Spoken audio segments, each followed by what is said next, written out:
Olá, seja muito bem-vindo. Estamos gravando hoje diretamente do Colégio Estadual do Paraná, o colégio mais antigo do estado, que completou 178 anos e é um orgulho para a educação. E você confere no programa de hoje a história do Museu da Vida, que fica em Curitiba, capital do Paraná. E qual será a relação do museu com a médica e pediatra Zilda Arns? Você sabe o que é populismo? Preparamos um material especial para falarmos sobre este assunto. No quadro Recreio com História, vamos conhecer um pouco mais da vida do estudante William Chaves, que aos 17 anos já publicou um livro. Tudo isso e muito mais a partir de agora. Fique com a gente, o programa Trilha do Saber já está no ar.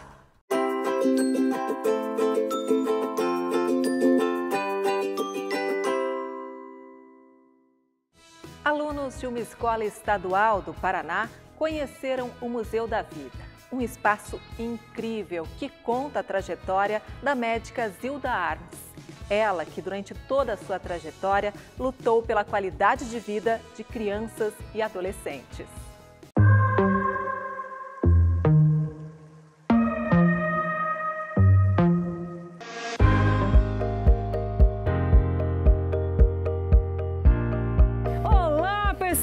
Estou aqui no Museu da Vida com os estudantes do curso técnico de enfermagem do Colégio Estadual Professor Guido Straub, que vão conhecer um pouco mais sobre a história dessa mulher incrível, pediatra, sanitarista e uma das fundadoras da Pastoral da Criança, que criou o método que salvou e continua salvando milhares de crianças. Estão animados? Sim! Então, bora para lá de campo!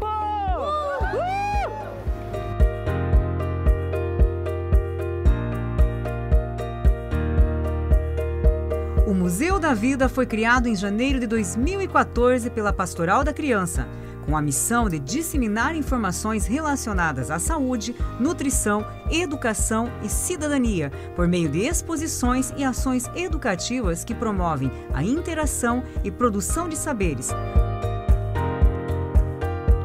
mostrando a história dessa instituição e de sua fundadora, a doutora Zilda Arns, uma mulher corajosa, movida pelo amor, fé, empatia e conhecimento científico, que tinha uma missão: reduzir a mortalidade e a desnutrição infantil. E para isso, criou métodos e lutou para que a população que vive em situação de vulnerabilidade social tivesse acesso à alimentação saudável e à informação. Já pensou em ter uma aula de campo neste lugar incrível que nos ensina como salvar vidas? Nossos estudantes viveram essa experiência. Eu queria saber de você por que a Zilda Arns começou o trabalho dela em Florestópolis.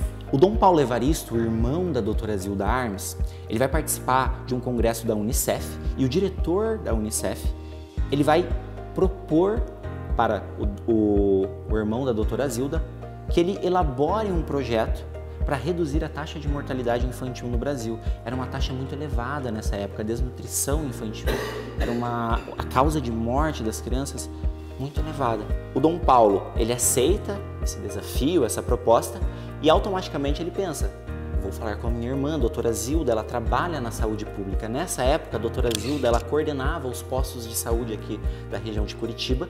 Então ela faz toda uma pesquisa e ela chega, né, nesse resultado onde Florestópolis era a cidade no Paraná com a maior taxa de mortalidade infantil que a gente tinha. Então é por isso que Florestópolis é escolhida. Era uma taxa elevadíssima, eram 15 mil habitantes na cidade e para cada 1000 crianças que nasciam, 127 morriam. Então ela implanta o projeto piloto na cidade de Florestópolis e ela faz esse projeto por um ano. Em um ano, a taxa de mortalidade é reduzida de 127 para 28 crianças. Isso salvou a vida de milhares de crianças.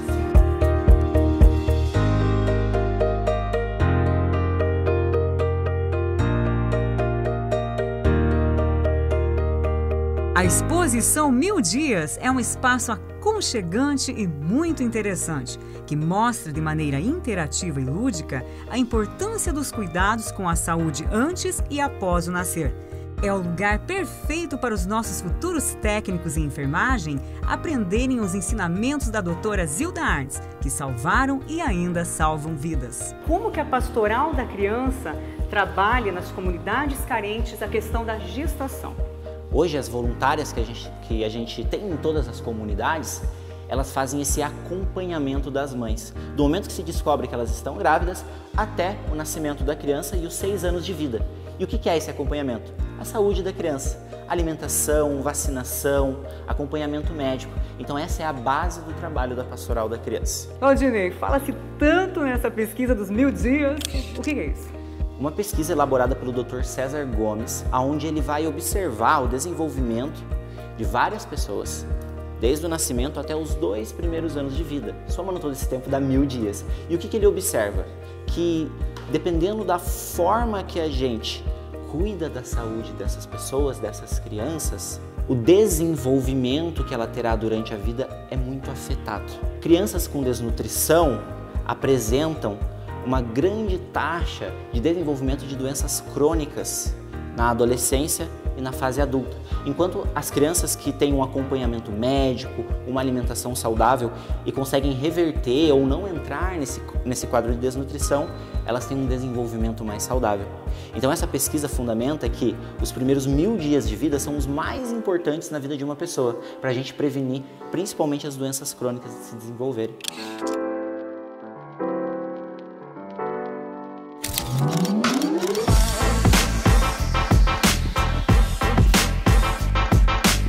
Parto, a doutora Zilda Armes, ela sempre defendeu junto com a Pastoral da Criança o parto natural. Então os 9 meses de desenvolvimento da criança, e a cesariana é recomendada quando? Quando há algum risco para a mãe ou para o bebê. Por quê? Os 9 meses de desenvolvimento da criança fazem parte dos 1000 dias. Então ela precisa ter esse desenvolvimento pleno para ela nascer principalmente com os pulmões desenvolvidos, para ela conseguir respirar, e também, consequentemente, com o sistema circulatório dela. E isso influencia daí em todo o desenvolvimento dos outros órgãos do corpo dela para que ele tenha, né, essa saúde no momento do parto e possa se desenvolver da melhor forma possível.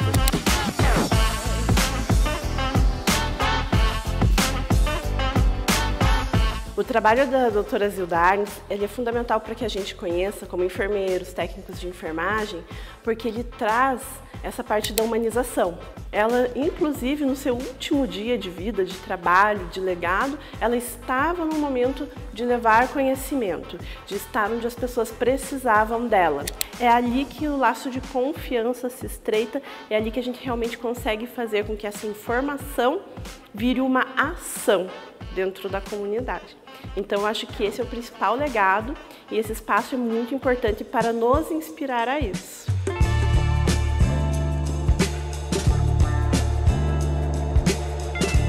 Soro caseiro, conhecido pelo Brasil inteiro. Água, sal e açúcar, misturados num copo. Água filtrada ou fervida serve para quê? Repor aquilo que a criança perde, principalmente na desnutrição, vômito, diarreia. Então isso é uma alternativa de fácil acesso e barata para que as famílias consigam manter a saúde daquela criança. E a farinha multimistura também vai nesse mesmo princípio. É aproveitar aqueles alimentos que muitas vezes eles são descartados, como o quê? Talos de verduras, cascas, sementes, que normalmente a gente descarta, mas que eles têm um valor nutritivo, que quando eles são aproveitados, eles conseguem enriquecer a alimentação daquela criança. E é uma alternativa, novamente, barata e de fácil acesso. Depois da explicação sobre alimentação saudável, chegou a hora dos nossos estudantes colocarem em prática tudo o que aprenderam com o jogo Refeição em Família. Muito divertido! Então vocês agora têm que olhar todos os alimentos e escolher qual que é o alimento para uma criança de 5 meses, o que é melhor recomendado para eles. E aí, alimenta a criança, coloca na boquinha dela a pecinha.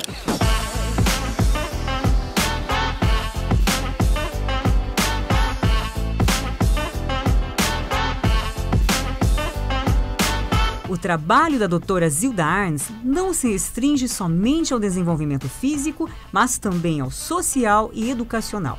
Como ela tinha uma capacidade boa de comunicação e a escola é super importante, né? Então começou desde a questão da merenda, a escovação de dentes, os bochechos com flúor, Isso foi crescendo, daí você chamou a Emater também para ajudar a fazer as hortas escolares. Dentro das hortas escolares começaram a questão até da própria matemática dentro da horta, multiplicação conforme você planta. E aquela transversalidade que hoje todo mundo fala, mas ao mesmo tempo tem um potencial tremendo. Então, juntar isso, o fato dos pais estarem próximos, os próprios professores, o aprendizado entre os alunos, que é um aprendizado fantástico, né? Você aprender com o teu colega. Eu acho que ela gostava demais, né? E fez bastante aqui no Paraná para isso.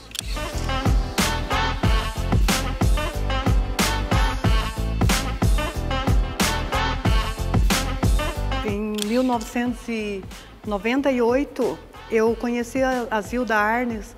No início que ela estava iniciando o projeto, né? E ela entrou até a cantina e me passou como colocar a mistura na alimentação das crianças. Aqui mesmo no Museu da Vida, né, que o pessoal vem visitar, olha umas fotos, e aqui do lado, acho que assim, eu conheci e tratei dessas gêmeas aqui. Essa daqui conseguiu fazer faculdade. Então, esses resultados são sempre surpreendentes, mas tem muita coisa para fazer.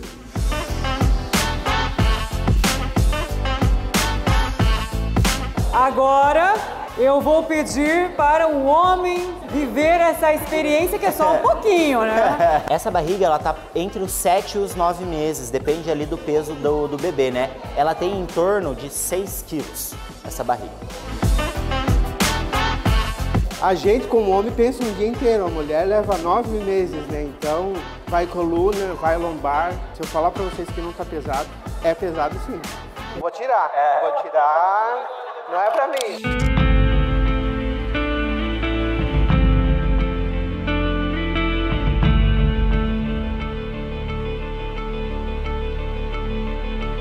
Nossos estudantes visitaram outras exposições, como artesanatos que narram uma história, com diversas obras artesanais que representam milhares de bebês, crianças, gestantes, famílias e comunidades atendidas pela Pastoral da Criança.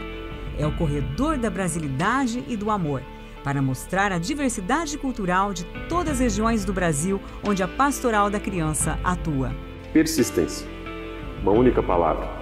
Isso é impressionante, reconhecido por todos. Quando ela acreditava, ela ia atrás, não tinha obstáculo, ela superava um atrás do outro. Por quê? Porque ela acreditava e via o resultado e antevia os resultados que podia ter. Então, persistência, eu acho que é a palavra que melhor a define. Podemos aprender um pouco mais sobre a empatia, o amor ao próximo. Com tudo isso que a gente viu hoje, a gente poder ter essa oportunidade de estar olhando um pouquinho mais ao lado. Isso, para mim, vai ser renovador assim, no meu curso. Vou levar para a vida, né? Isso para o meu futuro. Ela sempre insistia muito na mulher como agente de sua própria transformação. Não é fazer pelos outros, é ajudar para que ela seja protagonista da sua vida. Tem algumas memórias são interessantes. Por exemplo, a gente morava em Curitiba, mas como a família era de Campo Largo, todo final de semana a gente estava na chácara, como a gente chamava. E ela passava consultando na sala, conversando e vendo a gente junto, participando desse processo. Até uma hora o pai falou, não, peraí, no domingo tem que ficar pelo menos um pouco mais em casa, porque já estava, o ambulatório estava ficando meio cheio, né? Nas férias a gente ia com ela, visitava, via mais parte do clube de mães ou as palestras de prevenção. Então ela estava sempre levando junto, envolvendo no seu dia a dia. O trabalho para ela era lazer. A gente brinca um pouquinho que saiu de férias com o Dom Geraldo, de uma veraneio, né? Então vamos passear. Então daqui de Curitiba até Aparecida, ele só conversando de trabalho e Pastoral da Criança. Né? Depois a gente estava quase chegando e falou, não, chega de falar de trabalho. Os dois ficaram mudos. Porque era tal a vivência, o tanto que ela gostava, que isso não era, como dizia desacreditado, né? Trabalhe no que você gosta e você não vai precisar trabalhar um único dia na tua vida. A missão e o legado da doutora Zilda Arnes continuam vivos por meio da Pastoral da Criança, com a coordenação do seu filho, Dr. Nelson Arnes.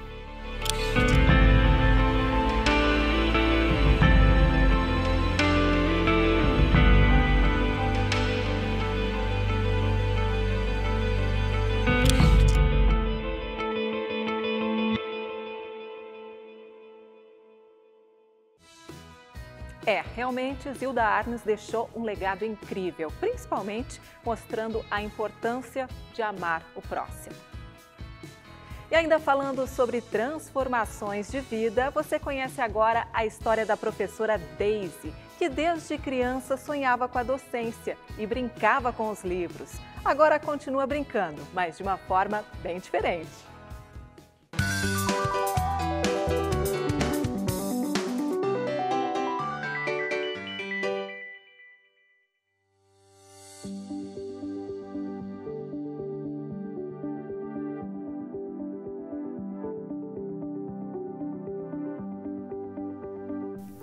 Eu acredito que eu não descobri que eu queria ser professora. Eu sempre soube, né? Sempre foi muito forte essa decisão de ser professora. Então, as minhas brincadeiras de infância eram sempre com livros, com papel, com quadro. Eu venho de uma família que sempre estimulou a docência. A minha avó materna foi professora leiga na zona rural. A minha mãe também foi professora, inclusive estudou, fez o curso de formação de docentes aqui na escola em que eu trabalho hoje, assim como eu também.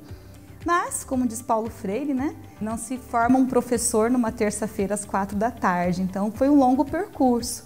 Eu fiz o curso de formação de docentes, fiz licenciatura em letras, depois pedagogia, depois algumas especializações e recentemente eu concluí o mestrado em linguística aplicada. Tive professores excelentes que marcaram e que me serviram de modelo mesmo, né? Então, durante a minha infância, eu me recordo da minha professora, aquela que me alfabetizou, me recordo das mãos dela sobre o caderno, e isso é encantante, né? Depois da adolescência, na juventude, no curso de formação de docentes, olhar para o professor, para o outro professor e se ver naquela posição, depois no ensino superior e agora mais recentemente no mestrado, a minha orientadora, a professora Neiva, ela é incrível e aí eu aprendo todos os dias. Então acho que o professor nunca está pronto, ele aprende a ser a cada momento, que ser professor é isso, né? É se constituir a cada dia.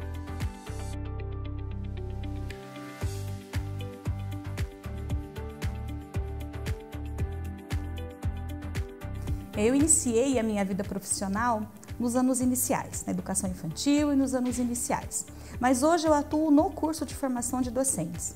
E o foco da minha unidade curricular e do curso como um todo é trazer o meu aluno, estudante do curso de formação de docentes, a ter um contato maior com práticas pedagógicas. Articular toda a teoria que ele vê durante as aulas, à prática, à realidade.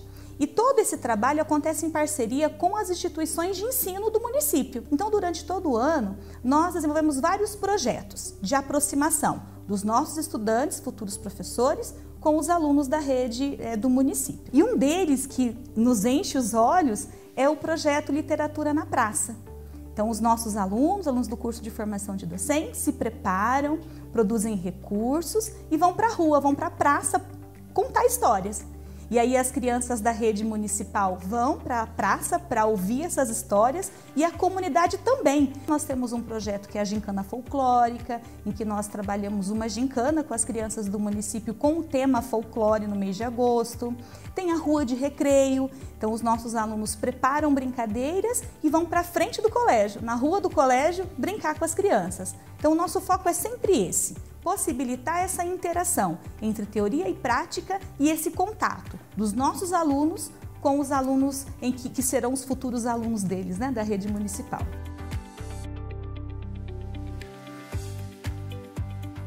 Bem, ser professor é ter a oportunidade de ajudar uma pessoa a se constituir, a ser alguém, né?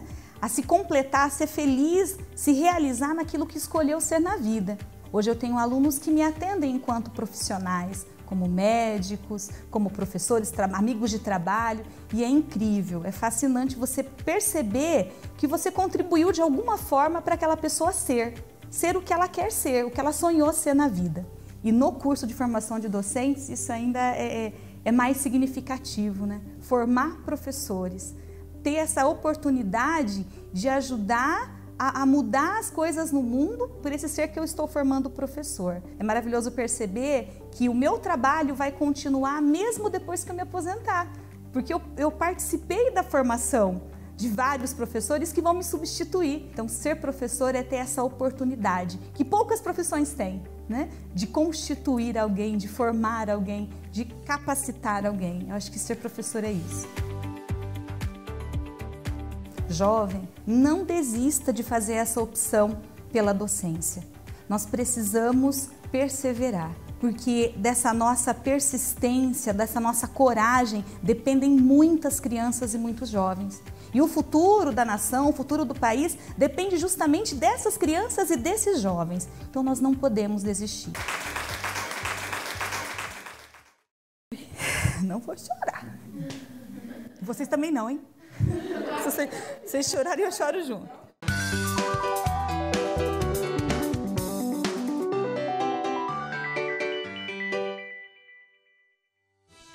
Exemplo lindo dessa professora que ama a sala de aula, né?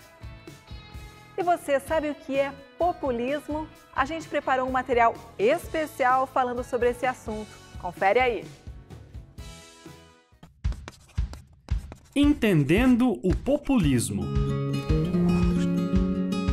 O populismo é um conceito utilizado para explicar práticas políticas que ocorreram em vários países ao longo do século XX, sobretudo na América Latina a partir da década de 30.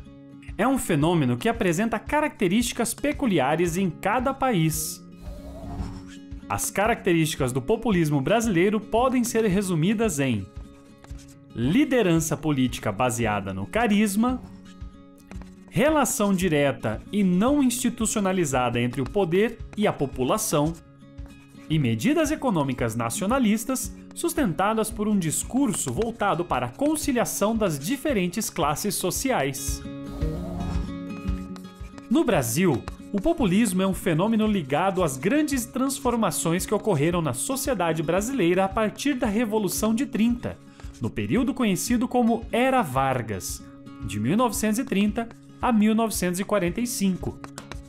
As práticas de perpetuação no poder adotadas pelo coronelismo e a política dos governadores entraram em decadência com o crescimento da população urbana e o surgimento e expansão dos meios de comunicação de massas, sobretudo o rádio. Getúlio Vargas apresentava em eventos cívicos ou veiculados pelo rádio um discurso nacionalista e com tom de defensor da classe trabalhadora. Foi a marca do seu primeiro governo. Durante a Era Vargas, houve um forte aparato do Estado para construir a imagem de um governante carismático, que combatesse as injustiças e defendesse os mais necessitados, sobretudo no período ditatorial do Estado Novo, de 1937 a 1945, momento em que o Departamento de Imprensa e Propaganda, o DIP, atuou fortemente na promoção de Vargas e na censura aos críticos. Após 1945, com o fim da Era Vargas, as práticas populistas permaneceram, porém, em um cenário democrático onde o carisma e o apelo às massas servem tanto para a conquista de votos, quanto para garantir a sustentação e governabilidade desses políticos no poder. Os presidentes do período, cada um a seu estilo, tiveram ascensão política e sustentação no poder devido às práticas populistas. Segundo alguns historiadores, a história brasileira entre o fim da Era Vargas e o golpe civil-militar de 1964 ficou conhecido como período populista. Que todo mundo tem um sonho, isso é fato, mas nem sempre a gente consegue realizar cedo. Não foi o caso do estudante William, que aos 17 anos escreveu o primeiro livro. E agora ele conta pra gente como foi realizar essa obra.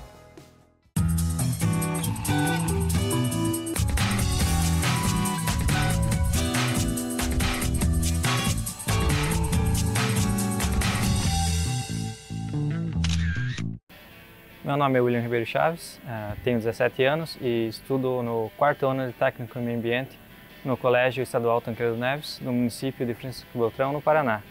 Eu sou escritor e gostaria de contar uma história para você. A primeira ideia que surgiu de eu me interessar em escrever um livro foi depois de que minha irmã falou que ela estava escrevendo um. Eu me interessei. Eu também sempre gostei de ler livros e tal, de histórias, dessa criação de histórias e mundos diferentes, da imaginação. E daí eu decidi também, eu mesmo, criar uma que gerasse um impacto, uma reflexão na vida de quem lesse. Então eu comecei a escrever meu livro com 15 anos. Foi em setembro de 2021. Eu só fui terminar ele em novembro de 2022. Levei 1 ano e 2 meses para escrever totalmente ele por completo. Eu acho que o livro que mais me inspirou foi O Hobbit, que foi escrito em publicado, eu acho, em 1967. E é uma história bem, vários gêneros, para várias idades. Eu li outros também, como Frankenstein, Drácula, que segue o gênero do terror, mistério. E também tem essa pegada que eu mesclei todos esses gêneros, ficção, terror e mistério, no livro que eu escrevi chamado Destino Sombrio. A história do meu livro segue a jornada do protagonista que acorda em um lugar totalmente desconhecido, escuro. Ele está sem memória e não sabe por que ele está lá, o que ele fez para estar lá. E após investigar, ele descobre ter sido enterrado vivo. Mas por que ele foi enterrado vivo? Até tem uma carta deixada dentro do caixão para ele agradecendo por ele estar lá. Então foi ele que se enviou para lá, mas ele não sabe por quê, como aquilo aconteceu.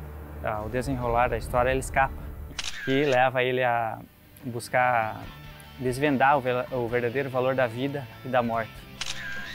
Eu acho que os professores também sempre me incentivaram a seguir uma carreira assim bastante profissional, bem elaborada e tal. Eles são ótimos professores e eles me ajudaram também com a divulgação.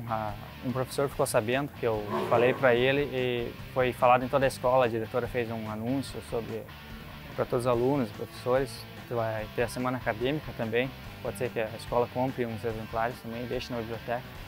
Então, eu agradeço bastante a escola, assim, que me incentivou também.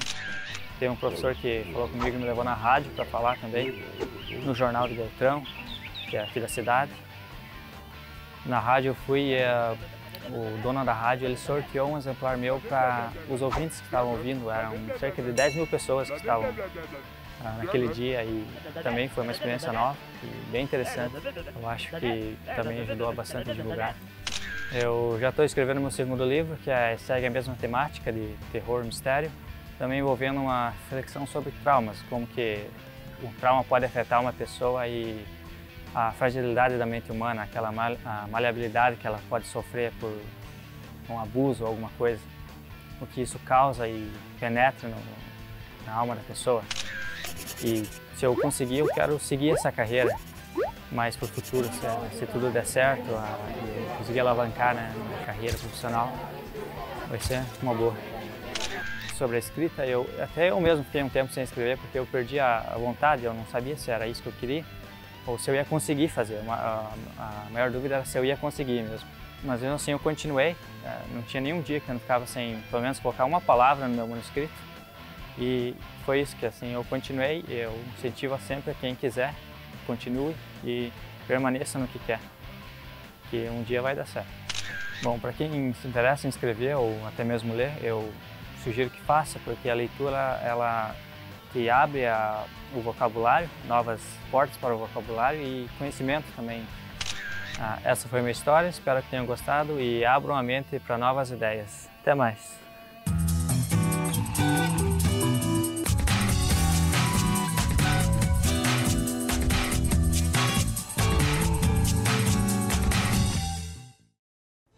Muito legal, né? Felicidades ao William e que esse seja só o primeiro, né? Já tá lá escrevendo o próximo. O programa de hoje fica por aqui. Você pode rever este e outros programas através do QR Code que está na sua tela. Até a próxima. Tchau, tchau.